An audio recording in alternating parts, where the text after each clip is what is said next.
ঘর আলো করার জন্য বিভিন্ন দেওয়ালে বাল্ব লাগিয়ে থাকি আমরা, কিন্তু এই বাল্ব যেন আপনার জীবনে অন্ধকারের কারণ না হয়। জেনে নিন বাস্তুমতে ঘরের কোন দিকে বাল্ব লাগাবেন। Hello everyone, I'm a teacher, interior designer, Vastu consultant and life coach.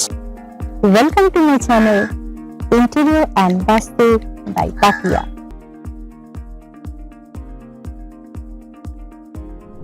Living রুমের পশ্চিম দিকে কখনো বাল্ব লাগাবেন না। লিভিং রুমের উত্তর দিকে টিউবলাইট লাগানো শুভ বলে মনে করা হয়।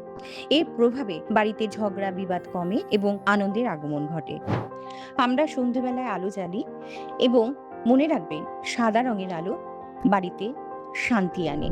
ঠাকুর ঘরে যে বাল্ব ব্যবহার করতে পারেন সেটা 0 ওয়াটের রাখুন এবং হলুদ রঙের বাল্ব জ্বালিয়ে রাখুন। দক্ষিণ পূর্ব বা অগ্নিকোণে এটা তো অর্থপ্রবাহের দিক, তাই এই দিকে সমস্ত শুভ কাজের সঙ্গে জড়িত বলে মনে করা হয়। তাই এখানে লাল বাল্ব লাগালে অগ্নিকে শক্তি দেয় এবং তার ভারসাম্য বজায় রাখে। রান্নাঘরের পূর্বের দেওয়ালে বাল্ব লাগাবেন। আবার কিচেনের প্ল্যাটফর্ম উত্তর দিকে হলে সেখানেও বাল্ব লাগাতে পারেন, তবে পূর্বের দেওয়ালে অবশ্যই বাল্ব লাগাবেন। এই দিকে আলোর উৎস থাকলে কখনোই অন্যের অভাব হয় না।